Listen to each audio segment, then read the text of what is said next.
उनके साथ में वो बर्ताव हुआ। अब तो अनिष्ट यानी अशुभ होने लगे। दौड़ती हुई पहुंची, देखा कहीं भी भोलेनाथ का स्थान नहीं है साथी। अब तो बंधु खड़ी हो गई, सभी ऋषि मुनियों को, देवताओं को, दिशाओं को पुकारने लगी, चिल्लाने लगी, हे पिता, आपने ये अच्छा नहीं किया है जो मेरे स्वामी को, भोलेनाथ को अपने यज्ञ में स्थान नहीं दिया है, क्योंकि बिना उनके कभी यज्ञ सफल हो नहीं सकता है। जहां यज्ञ हो और वहां भोले बाबा जी का स्थान न हो तो वो यज्ञ कभी सफल हो नहीं सकता है। मैया खड़ी हो गई और उन्होंने एक ही वरदान मांगा भोलेनाथ से, सती मरत हर सन वर मांगा, जन्म जन्म शिव पद अनुरागा। हे प्रभु, मैं जब जब इस शरीर का त्याग करूं तब तब आपकी ही दासी बनूं। आगे जब मुझे जन्म मिले तो, शरीर मिले तो, इतनी अपनी कृपा मुझ पर बनाए रखना।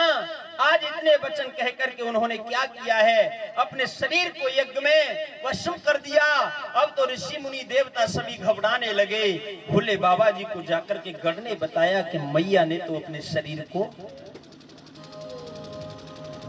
प्रभु का क्रोध बढ़ गया, एक जटा को उखाड़ा, जैसे ही पृथ्वी पर मारा है, वीरभद्र नाम का एक गढ़ उत्पन्न हो गया।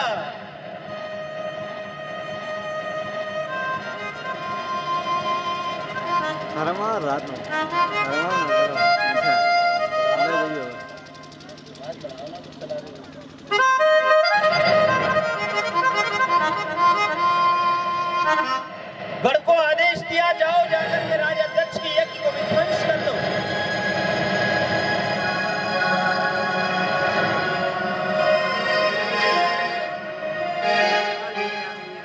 वीरभद्र नाम का गढ़ जैसे ही आज उस यज्ञ में पहुंचा है, बंदो क्या होता है, जाकर के सारी यज्ञ को विध्वंस कर दिया। सभी घबराने लगे, इधर में क्या हुआ है। राजा दक्ष का जो शीश था, राजा दक्ष का जो शीश था उसे काट करके यज्ञ कुंड में डाल दिया। बोलिए शंकर भगवान की जय हो। जैसे ही यज्ञ कुंड में राजा दक्ष का शीश काट करके डाला है, अब तो देवता, ऋषि मुनि, गंधर्व आदि सभी घबराने लगे। त्राहिमाम त्राहिमाम त्राहिमाम। भोलेनाथ की शरण में पहुंच गए, प्रभु रक्षा करो, रक्षा करो। अरे प्रभु, इतना क्रोध आपके गंडे तो बहुत बड़ा अनुरोध कर दिया। अरे जो मुख्य यजमान है उसी का शीश काट करके अब ये यज्ञ कैसे पूर्ण होगा, क्योंकि यज्ञ कभी अधूरा छोड़ा नहीं जाता है बंधु। ये वेद कहते हैं, शास्त्र कहते हैं, यज्ञ कभी अधूरा नहीं छोड़ा जाता है। इसलिए बंधुओं बताया जाता है कि जब सभी ने मिलकर के भोले बाबा जी को प्रसन्न किया है, उन्हें मनाया है, तो आज भोले बाबा जी को ला करके यज्ञ में भाग मिला। जब भाग दिया है, पूजा की विधि विधान के साथ में राजा दक्ष के धड़ पर बकरे का शीश लगाया। किसका? बकरे का। और यज्ञ को प्रारंभ किया। यज्ञ पूर्ण हुआ है। आज जब यज्ञ पूर्ण हुआ, सभी देवी देवता बड़े ही प्रसन्न हुए हैं। बोलिए शंकर भगवान की जय हो। जय जय श्री राधे श्याम। इधर में मां सती ने जब अपना शरीर त्यागा, उसके बाद में उन्होंने बताया जाता है कि राजा हिमांचल के यहाँ पुत्री रूप में जन्म लिया, अवतार लिया। राजा हिमांचल के यहाँ जब पुत्री का जन्म हुआ है तो राजा हिमांचल भी बहुत प्रसन्न है, बहुत प्रसन्न है। आज के इस युग में अगर बेटी का जन्म हो तो कुछ लोग ऐसे होते हैं जो खुशी मनाते हैं, यानी 20% तो है आज की दुनिया में भी जो बेटी का जन्म हो तो बड़ी उन्हें खुशी होती है, क्योंकि बेटी से बढ़कर के इस कलयुग में बेटा नहीं हो सकता है। बंधुओं, अगर आपको कुछ हो जाए, एक वृद्ध माता पिता को कोई भी परेशानी हो, बेटी कहीं भी हो, अगर माता पिता फोन कर दें तो बेटी उसी समय दौड़ती हुई आएगी, हैं?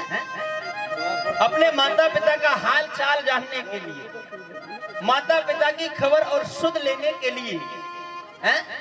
लेकिन अगर आपका कहीं बेटा होगा ना बंधु, आप फोन करना, आपको जवाब क्या मिलेगा? आज नहीं, मैं कल, आज नहीं, आज तो बहुत बिजी हूं, मैं कल या परसों। लेकिन बेटी ये नहीं कहेगी, हैं? वो ये नहीं कहेगी कि मैं कल, वो यही कहेगी मैं अभी आ रही हूं। इतना कोमल हृदय, इतना सच्चा माता पिता के प्रति समर्पण होता है बेटियों का। बेटी एक वो धरोहर है साथियों, अगर बेटियां नहीं होगी तो ये सृष्टि आगे कैसे बढ़ेगी?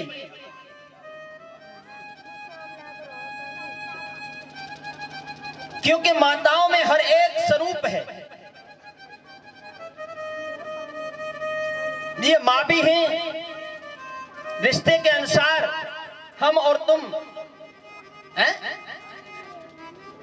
हर एक रिश्ते को अपने सच्चे निष्ठा के साथ में निभाती हैं ये बेटियां। बंधुओं, राजा हिमांचल इतने प्रसन्न है, इतने प्रसन्न है, मैं कह नहीं सकता।